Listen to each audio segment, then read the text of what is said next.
Bismillahirrahmanirrahim. Assalamualaikum warahmatullahi wabarakatuh. Alhamdulillah nahmaduhu ta'ala wa nasta'inuhu wa nastaghfiruh wa na'udzu billahi min shururi anfusina wa sayyiati a'malina. Man yahdihillahu fala mudilla lahu ومن يضلله فلا هادي له أشهد أن لا إله إلا الله وحده لا شريك له وأشهد أن محمدا عبده ورسوله أما بعد فإن أصدق الحديث كتاب الله وخير الهدي هدي محمد صلى الله عليه وسلم وشر الأمور محدثاتها فإن كل محدثة بدعة وكل بدعة ضلالة وكل ضلالة في النار أما بعد. Hadirin kaum muslimin rahimani wa rahimakumullahu jami'an. Alhamdulillah, kita bersyukur kepada Allah Subhanahu wa taala pada kesempatan pagi hari ini kita bisa kembali melanjutkan ta'lim kita.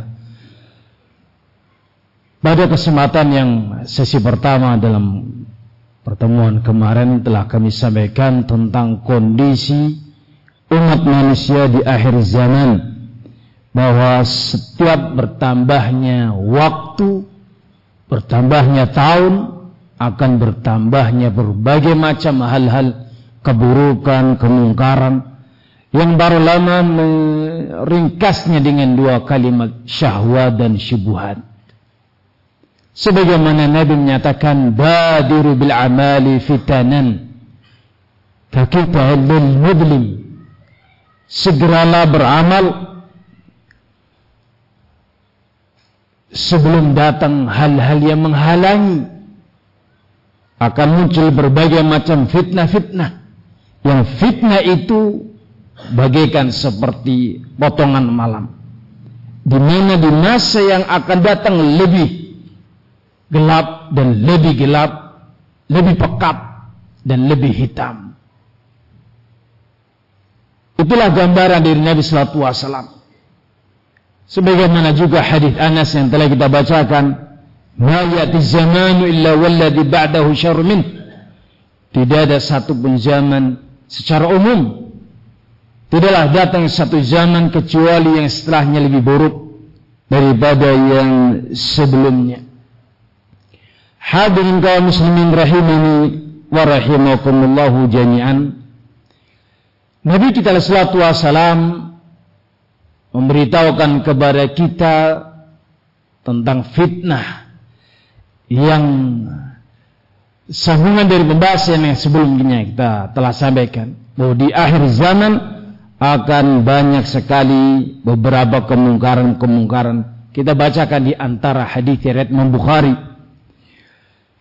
Inna min asyratis sa'ah, sesungguhnya di antara tanda-tanda dekatnya kiamat adalah ayyurfa'al ilm, akan diangkat ilmu secara otomatis, wa yadharul jahl, akan merebak kebodohan.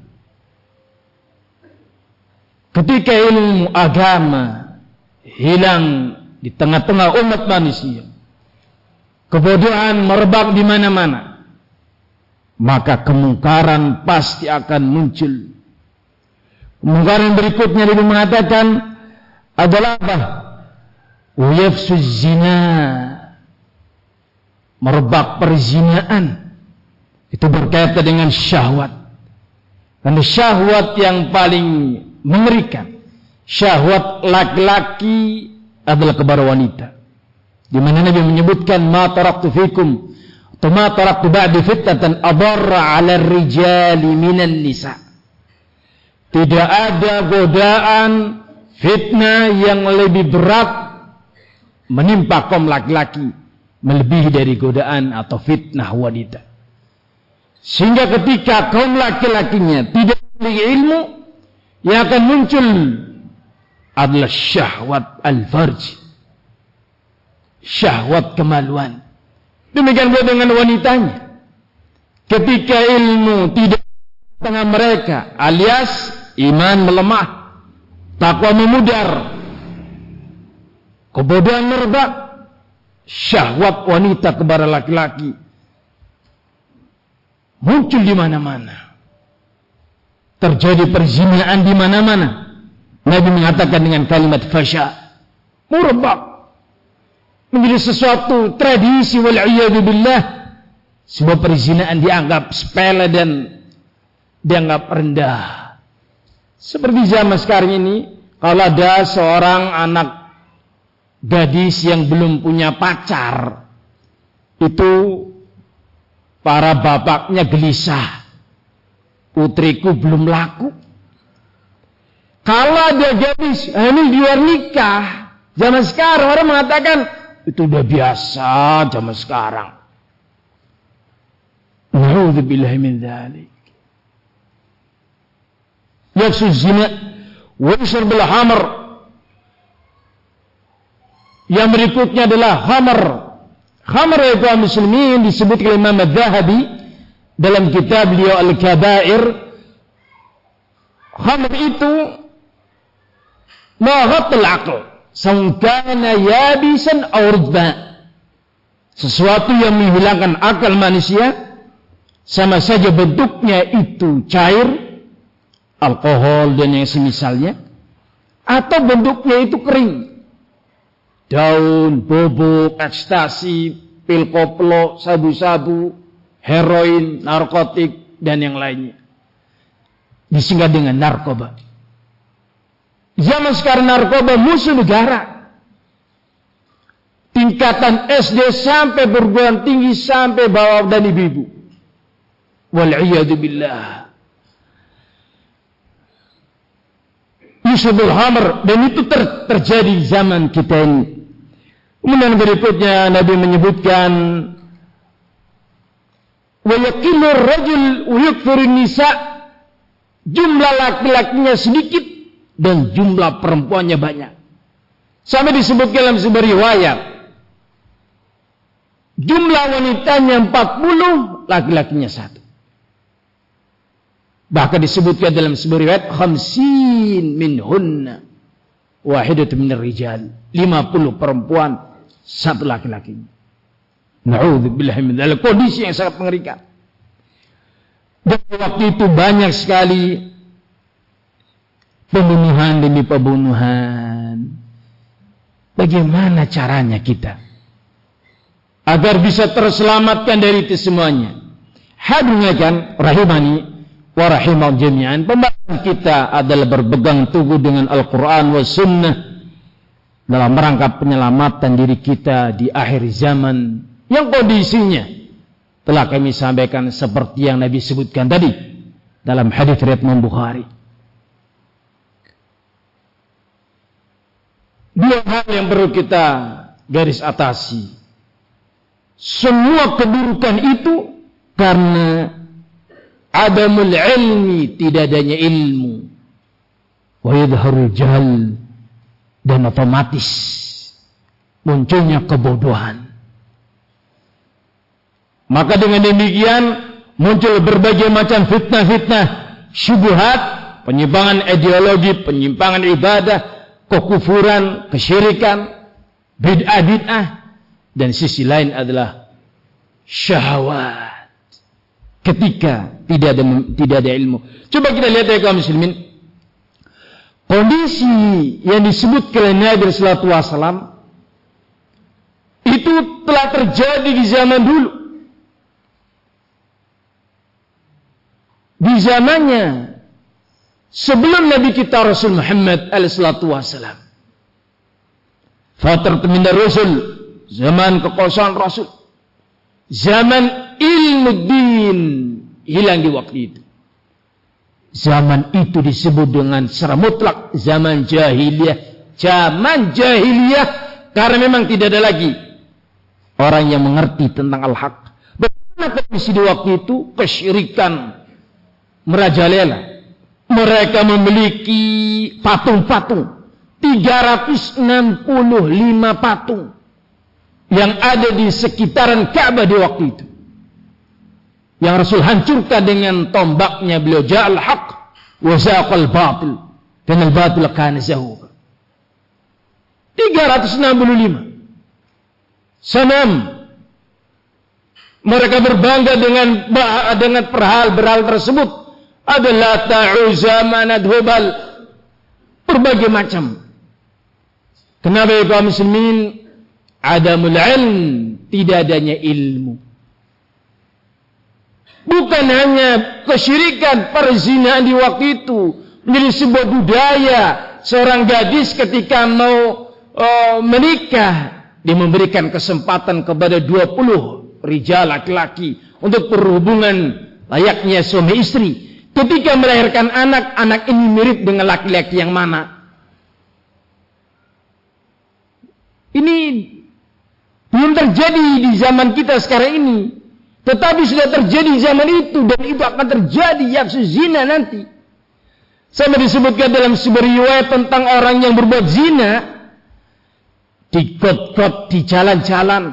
Sampai orang yang terbaik mengatakan, dia kalau berzina di balik tembok. Walayyadubillah. Zaman sekarang. Perzinahan, perselingkuhan, prostitusi, lokalisasi. Satu hal yang legal.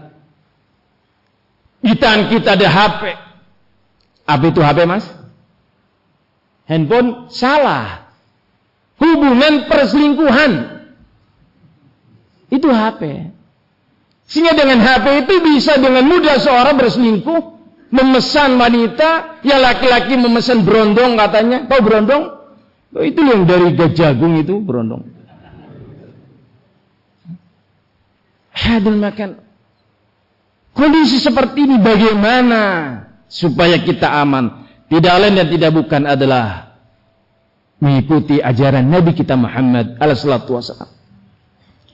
Ketika Rasul diutus sallallahu alaihi wasallam dengan membawa ilmu, lihat dalam sejarah siapa yang berhasil selamat dari kemusyrikan yang begitu mendarah daging, yang sudah tahunan mereka melakukannya, bahkan sudah turun-temurun generasi demi generasi, bahkan orang tidak tahu lagi tauhid, yaitu orang-orang yang menerima dakwahnya Rasul Muhammad alaihissalatu wassalam. Abu Bakar Siddiq, orang yang pertama masuk Islam. Orang yang pertama masuk Islam siapa, Pak? Ada 4. Orang yang pertama masuk Islam ada 4. Yang pertama, Abu Bakar Siddiq dari kalangan orang tua. Ali bin Abi Thalib dari kalangan pemuda. Zaid bin Harithah dari kalangan anak-anak. Dan Khadijah binti Khuwailid dari kalangan wanita. Berasuh 1, 2, 3, 4 terus. Mereka yang selamat dari fitnah kesyirikan, fitnah kemungkaran, fitnah syahwat dan syubhat yang ada di zaman itu adalah mereka-mereka yang tamassuk di sunnah, berpegang teguh dengan sunnah Nabi alaihi salatu wassalam. Dan itu terjadi berulang kembali semakin jauh dari zaman Nabi, diangkatnya ilmu, hilangnya ilmu din, banyak orang yang jahil. Dengan itu syubhat, bid'ah merebak. Apalagi di negeri kita, apalagi di daerah antum ini, sufinya merajalela, kuburinya merajalela, aliran-aliran kebatinan hululiyah, wahdatul wujud terus. Yang disebutkan liberalisme satu sisi, terus wal'iyadzubillah mau jadikan apa kita ini? Maka tidak lain dan tidak bukan tamassuk bis sunnah. Berpegang dengan sunnah adalah satu-satunya solusi yang menyelamatkan kita. Hadirin kaum muslimin rahimani wa rahimakumullahu jami'an. Allah Subhanahu wa ta'ala bakal mengutus Rasulnya dalam rangka menyelamatkan umat manusia. Disebutkan diantaranya dalam surat Al-Jumu'ah Allah Subhanahu wa ta'ala huwallazi ba'atha fil ummiyina rasulan minhum yatlu 'alaihim ayatihi wa yuzakkihim wa yu'allimuhum al-kitaba wal hikmah wa in kanu min qablu la fi dhalalin mubin. Ya Allah Subhanahu wa ta'ala yang mengutus seorang rasul dari kalangan ummiyin, dari bangsa manusia. Utusan tersebut oleh kaum muslimin memiliki misi, memiliki tujuan. Yatlu 'alaihim ayatihi, membacakan ayat-ayat Allah. Muzakkihim, mensucikan manusia. Mensucikan manusia dari dua hal: syubhat, kesyirikan, kekufuran, kebid'ahan, dhalalat, kesesatan-kesesatan, dan mensucikan manusia minadz-dzunub wal ma'asi, dari kemaksiatan dan dosa.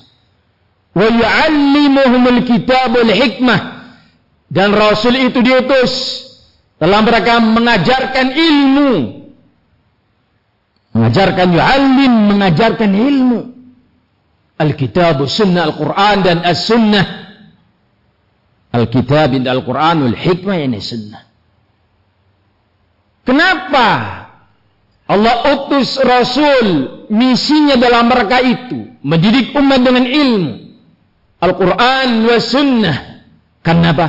Karena aslinya manusia wa in kanu min qablu la fi dhalalin mubin, dan sungguh manusia di waktu itu dalam keadaan sangat sesat, yang sangat jelas. Manusia dalam keadaan sesat. Manusia dalam keadaan sesat. Maka mari kita tanya diri kita masing-masing kaum muslimin. Manusia itu aslinya sesat, Pak.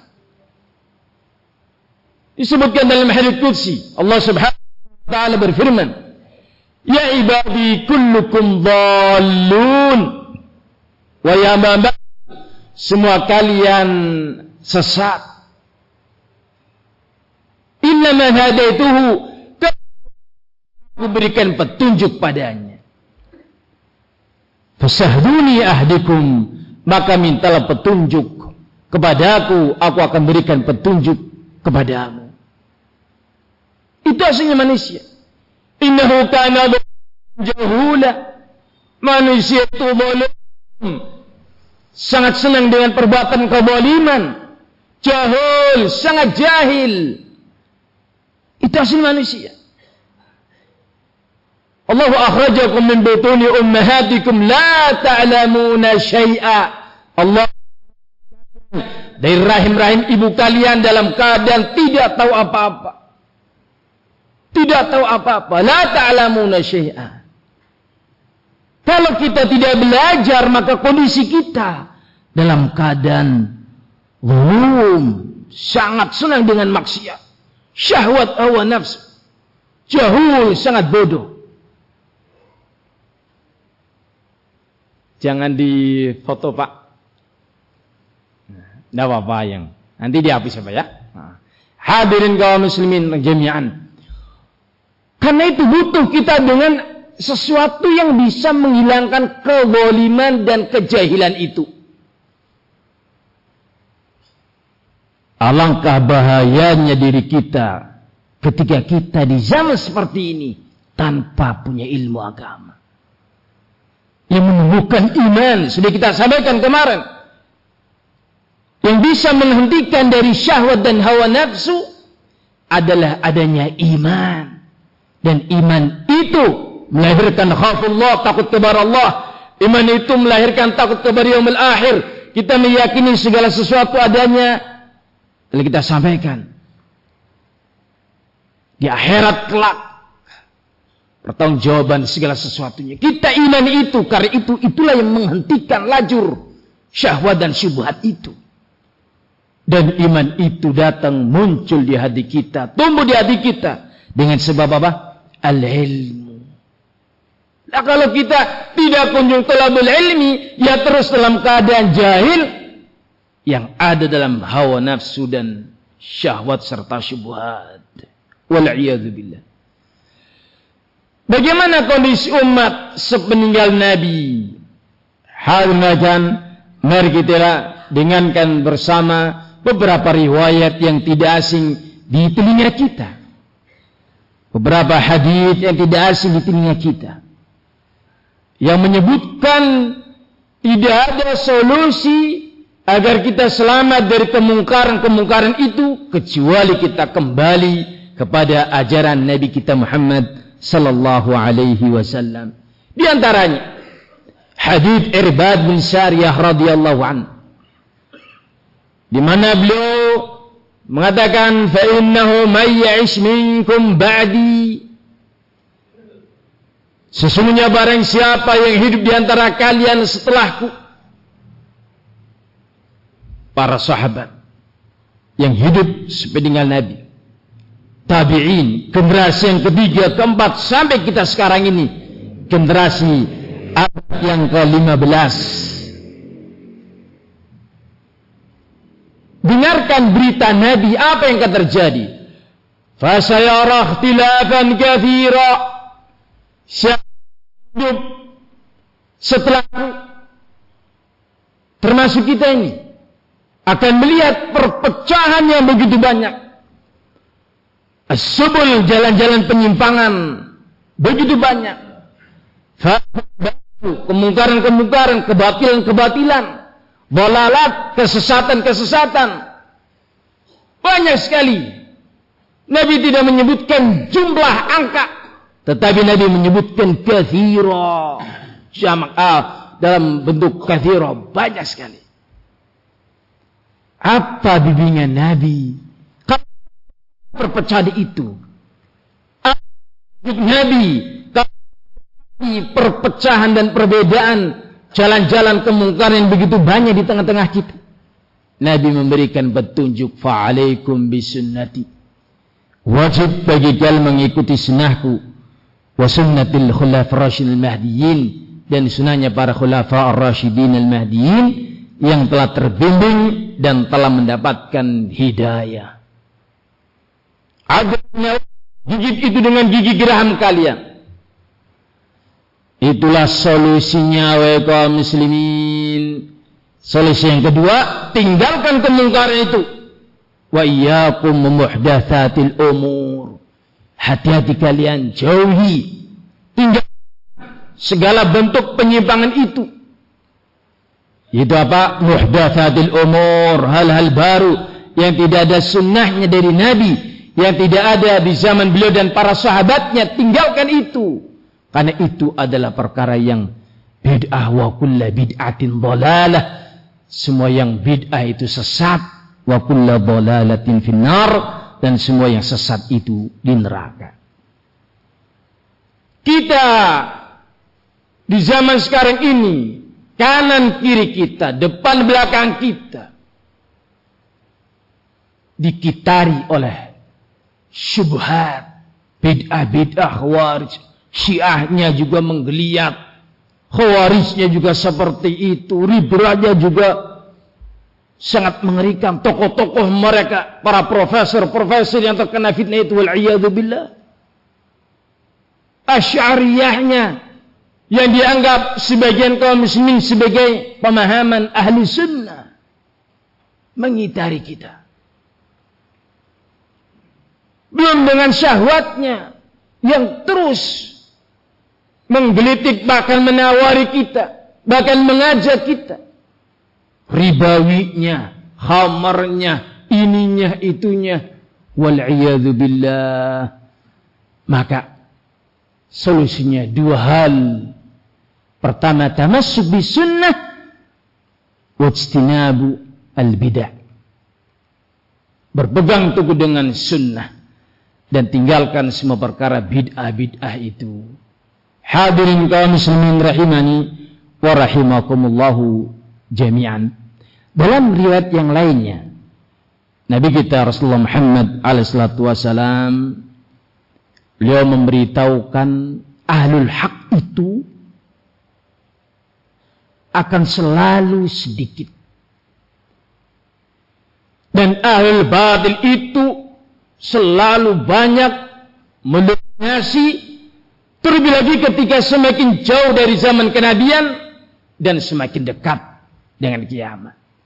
Dalam satu riwayat yang pendek yang tidak asing di telinga kita, la tazalu ta'ifatum min ummati zahirin al-haq, akan terus menerus ada ta'ifah. Ta'ifah itu sekelompok orang yang jumlahnya sedikit. Sebagian ulama menjelaskan ta'ifah itu 3-10. Yang menunjukkan qalil, sedikit. Zahirin al-haq, mereka orang-orang yang menampakkan al-haq, membela al-haq, memperjuangkan al-haq, mempelajarinya dan mengamalkannya. Akan selalu jumlah mereka sedikit. Yang banyak yang seperti apa ya kaum muslimin? Yang banyak adalah mereka para pembela syubhat dan syahwat. Du'a ila abwabi jahannam, para dai-dai yang mengajak kepada pintu-pintu jahannam sangat banyak. Demikian pula para penyeru syahwat, pejuang LGBT di negeri kita, grup-grup WA mereka, telegram mereka ribuan. Wal'iyadzubillah. Jangan merasa aman. Kondisi umat seperti itu. Apa solusinya? Solusinya disebutkan dalam hadits ini adalah bahwa sedikit, tapi mereka tetap tegar, tetap kuat dikarenakan mereka tamassuk bisunnah. Walaupun sedikit, tapi mereka kuat. Istiqamah di atas bimbingan Nabi alaihi salatu wassalam. Tapi begitu memang. Sayati zamanun, akan datang satu zaman kata Nabi, al-mutamassik bidini kal qabid al-jamr. Akan datang satu zaman nanti dengan agamanya sebagaimana mereka orang-orang yang memegangi bara api. Kenapa? Karena banyak yang mencela mereka, menuduh mereka, menghina mereka, mengintimidasi mereka, mengancam mereka, membenci mereka, memusuhi mereka. Syiahnya memusuhi ahlu sunnah, musyrikin dan kafirnya membenci ahlu sunnah. Karena kita menyerukan la ilaha illallah, menyinggung mereka-mereka yang menuhankan bangsa jin, menyinggung etikat para dukun, para kahin. Seruan la ilaha illallah menghalangi praktek-praktek yang sekarang ini disebutkan dengan bahasa yang halus, bahasa yang mereka sekarang munculkan kearifan lokal. Tetap disuruhkan la ilaha illallah, itu menyinggung para kuburiyun. Mereka mengarahkan kebenciannya kepada ahli sunnah. Karena itulah da'wah tauhid. Disuruhkan tauhid fil asma sifat, otomatis menghadapi Asy'ariyah, Maturidiyah, menghadapi Mu'tazilahnya, Jahmiyahnya, menyerukan asyhadu anna Muhammad Rasulullah, otomatis berhadapan dengan ahli bid'ah. Di mana kita mewajibkan mewajibkan tauhid fil ittiba' fil mutaba'ah, mengesahkan dalam pengikutan hanya kepada Rasul. Secara otomatis kita menyerukan hadis Nabi, wa iyyakum muhdatsatil umur, jauh bid'ah itu. Kita serukan wa kullu bid'atin dhalalah, semua bid'ah itu dhalalah, menyinggung mereka al bid'ah yang ada di kanan kiri kita. Maka mereka kalau seandainya mereka punya senjata, dimoncongkan senjata mereka karena ahli sunnah zahirul haq. Tetap ahli sunnah mengajarkan yang hak. Tetapi begitulah memang kaum muslimin sunnatullah, mereka memegang al-haq sangat berat, harus sabar. Banyak yang mencaci, mencela, banyak yang mengintimidasi, mengancam, banyak yang menuduh dengan tuduhan yang jelek. Tidak kuat memegang bara api itu dan kita lepaskan, maka artinya kita akan sesat, meninggalkan yang sunnah. Maka berarti kita naudzubillah min dzalik akan masuk kepada mereka-mereka yang terkena syahwat dan syubhat. Hadirin kaum muslimin, itu adalah sunnatullah. Nabi sallallahu alaihi wasallam memberitahukan kepada kita kiat selamat dari kemungkaran apapun itu bentuknya adalah berpegang teguh dengan Al-Quran wa Sunnah. Dalam hadis yang tidak asli telinga kita, tarku fikum amrain in tamassaktum bihima lan tadillu abada. Aku tinggalkan pada kalian dua hal. In tamassaktum bihima, jikalau kalian berpegang teguh dengan keduanya. Jikalau berpegang teguh kalian bertemu dengan keduanya, ini syarat. Baru disebutkan hasilnya apa? Lan tadillu abadan. Kalian tidak akan sesat untuk selamanya. Dalam kondisi seperti apapun zamannya, serusak apapun zamannya, syubhat dan syahwat mengitari kita. Tetapi selama kita berpegang teguh dengan Al-Quran wa Sunnah, lan tadillu abada, tidak akan sesat untuk selamanya. Kalau menyelisihi, Nabi ingatkan siapapun Anda, kalau berani menyelisihi bimbingan Nabi, dipastikan akan binasa. Taraktukum ala millatil bayda lailuha kanahariha la yazihu anha illa halik.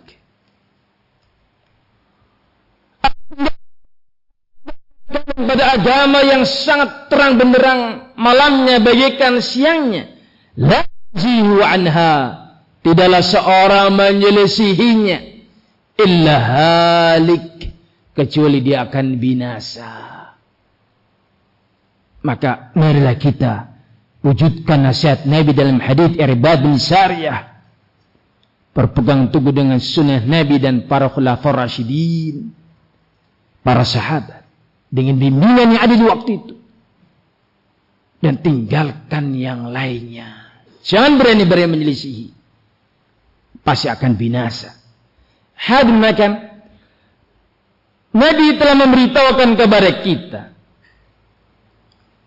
bahwa orang yang menempuh jalan keselamatan itu sangat sedikit dibandingkan dengan mereka orang-orang yang sesat.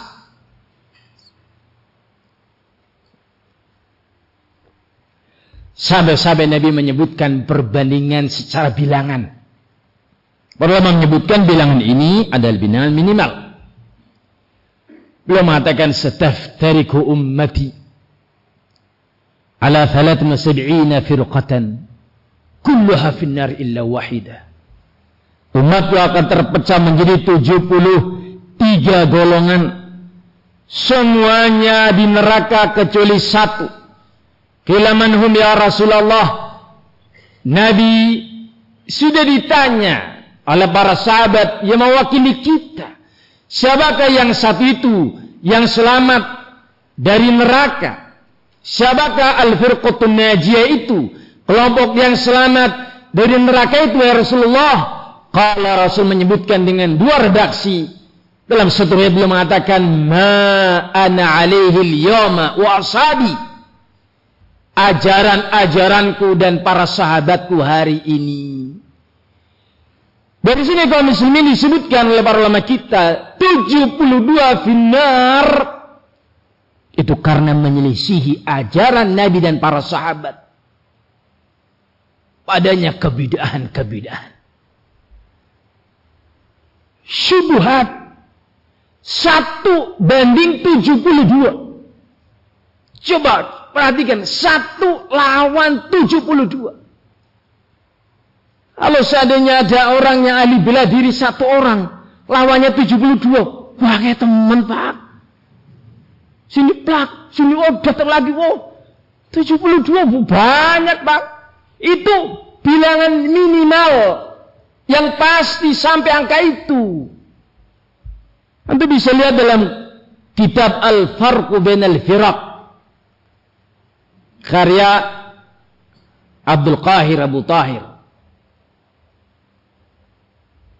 Disebutkan Khawarij yang qasimi ila 20.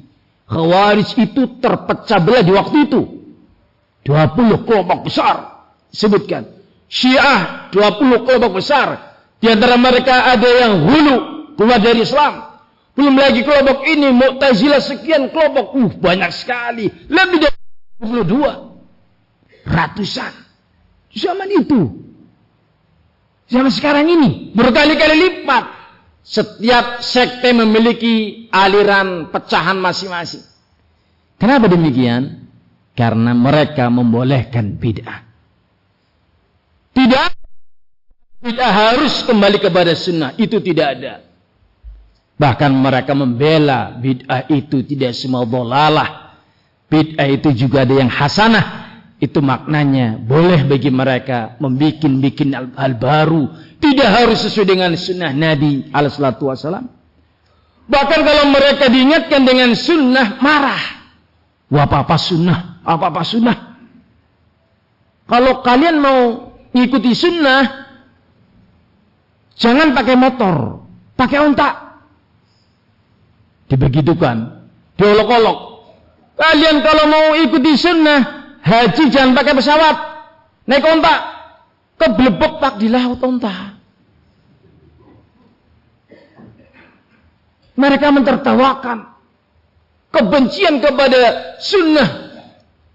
Ahli bid'ah itu kaum muslimin disebutkan oleh para ulama kita, min alamati al bid'ah al waqi'atu ala ahli al-athar.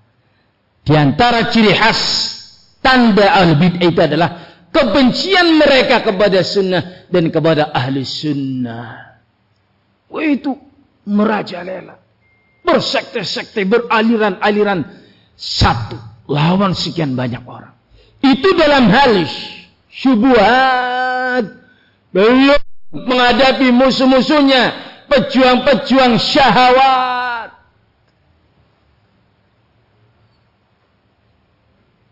Ribawiyahnya banyak tokoh-tokoh yang menghalalkan riba. Bahkan mereka mengatakan tidak akan berjalan roda perekonomian kecuali dengan jasa perbankan, yakni ribawiyah. Mereka lupa dengan Allah subhanahu wa ta'ala. Riba itu yang haram jikalau mencekik.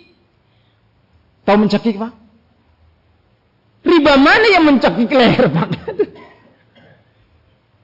Kalau ribanya 1%, 2% itu ta'awun.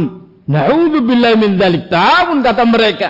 Ya, karena UMKM berjalan dengan adanya, Anda mau pinjam berapa? Sekarang di HP muncul itu seruan, nomornya berapa? Anda dapat limit 50 juta. Wah, yang tadinya nggak kepikiran utang jadi kepikiran utang. Hadin mal'iyadu billah, pejuang syahwat dan syubhat mengitari kehidupan kita.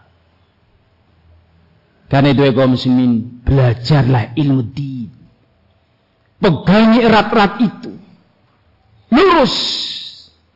Jangan mudah terbawa alur kanan syubhat atau alur kiri syahwat.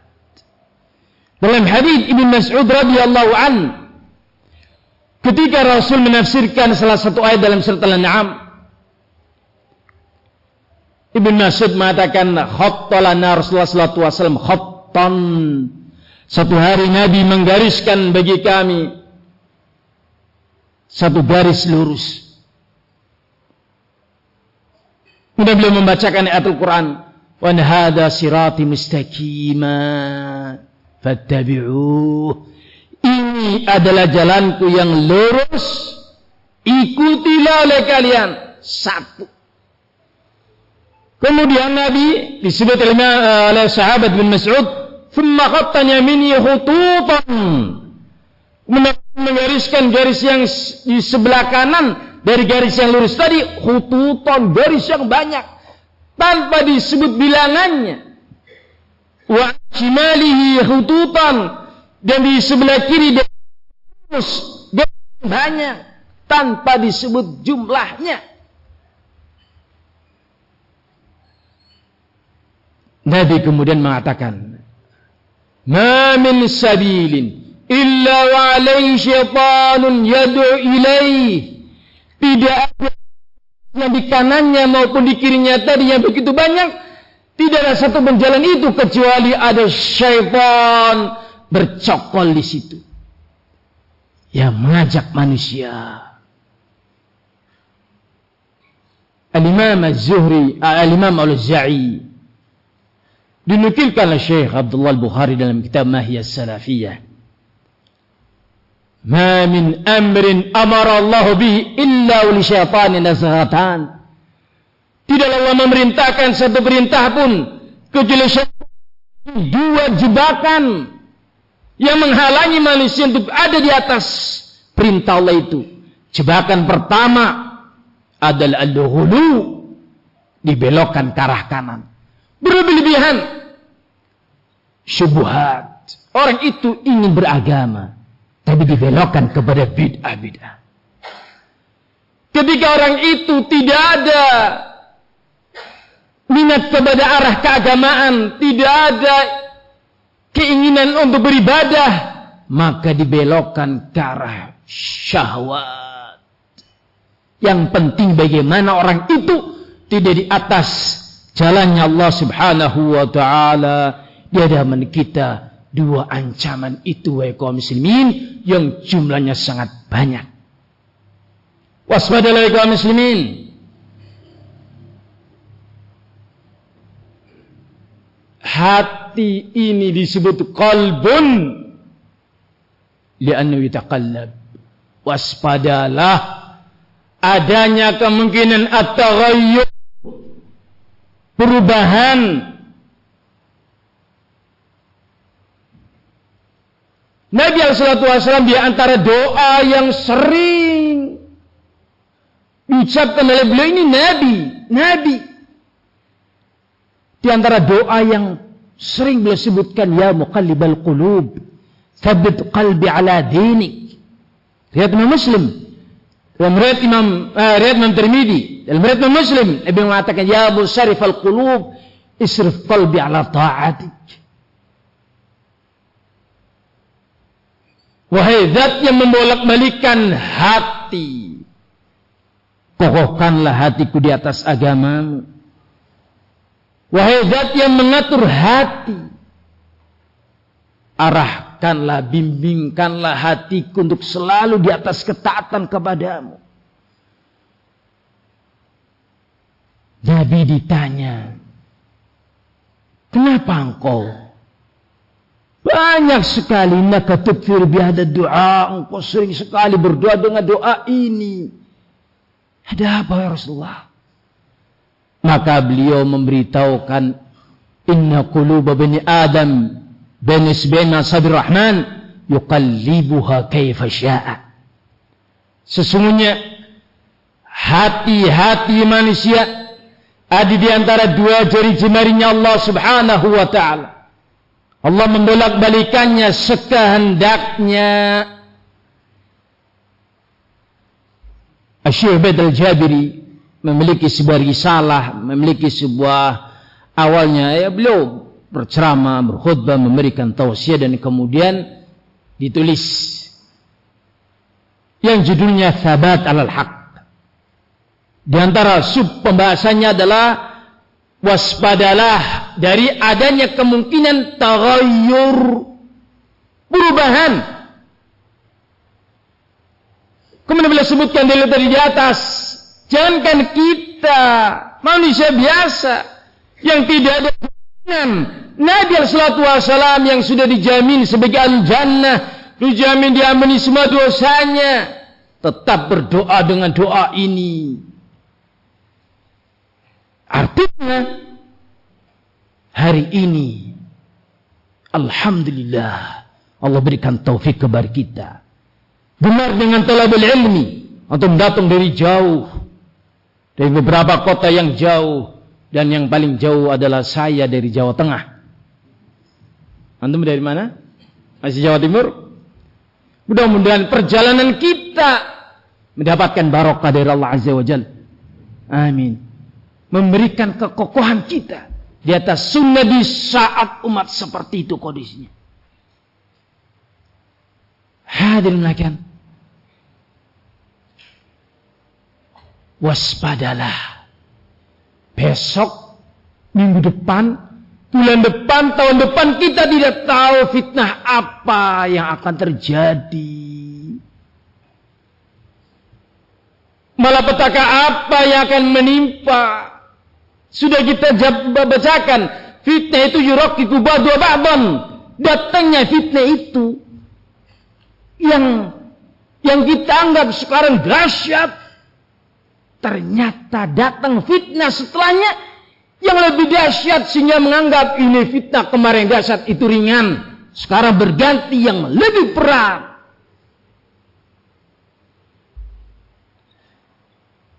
Dulu di era 90-an ada fitnah sururiyah. Fitnah itu menimpa sekian banyak orang. Masih ingat di era 95, 96 ada seorang Mesir yang datang, Syarif Fuad Azhari, yang tahu? Di zaman itu terjadi kaum muslimin gelombang fitnah sururiyah. Muhammad Surur Zainal Abidin, salah satu tokohnya, Abdurrahman bin Khalik, yang sudah meninggal dunia. Timbul berikutnya fitnah apa? Fitnahnya Muhammad al-Imam, atau yang sebelumnya Hajuri, setelahnya Su'afiqah. Mengerikan sekali itu. Menimpa siapa itu? Orang-orang besar. Dengan wathiqahnya Muhammad al-Imam menyebutkan dalam apa itu namanya? Perjanjian yang mereka tulis, innamal mu'minuna ikhwatun. Senyata kalian orang yang beriman itu adalah bersaudara.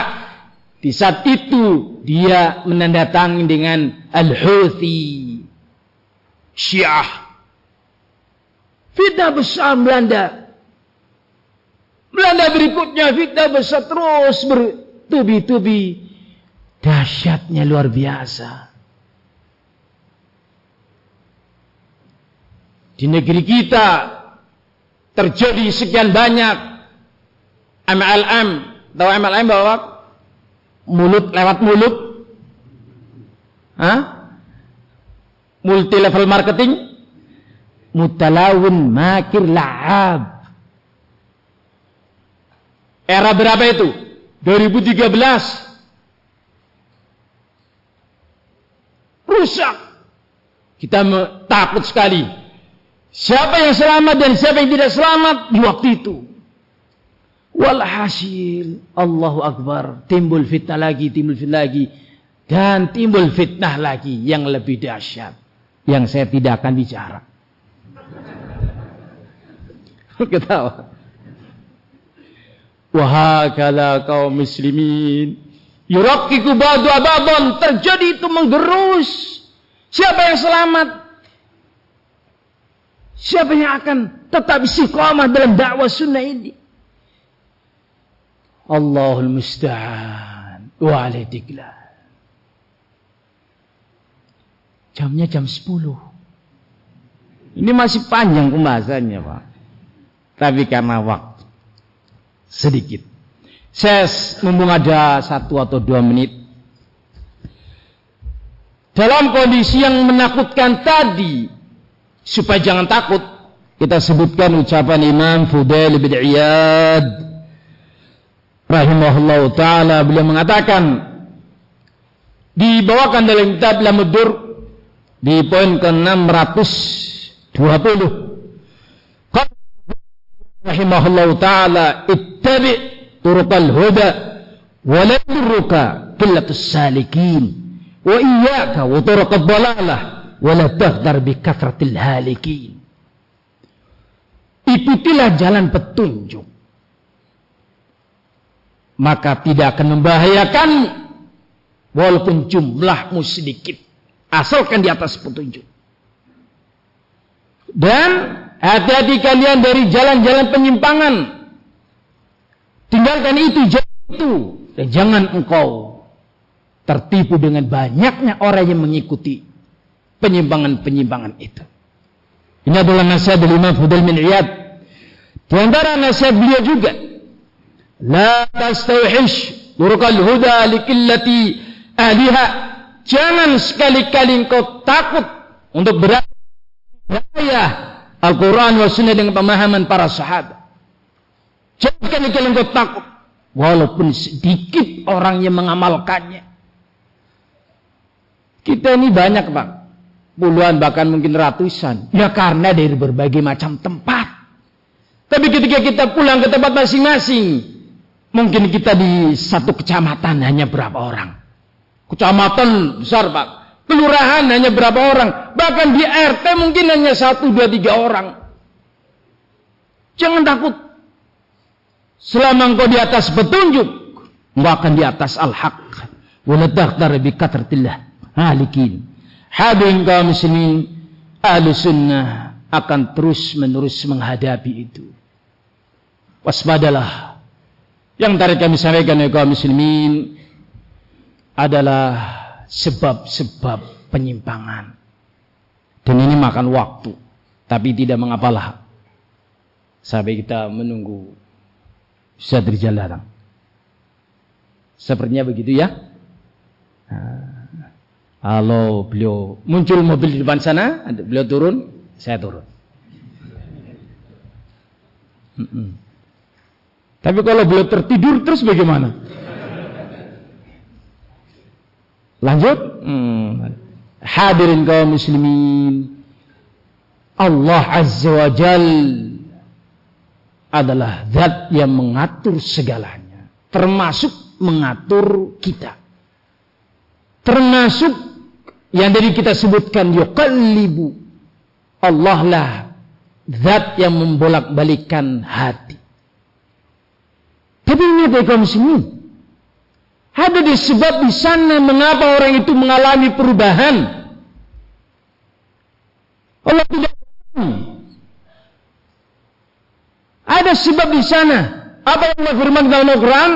Falamma zaghu azaghallahu qulubahum. Tatkala mereka berani menentang, maka kami jadikan hati mereka hati yang menentang. Faktor kesesatan itu ternyata dilakukan terlebih dahulu oleh sosok manusia. Begitu dia menyimpang, dia menyelisihi, dia melanggar, maka Allah akan jadikan hatinya berubah.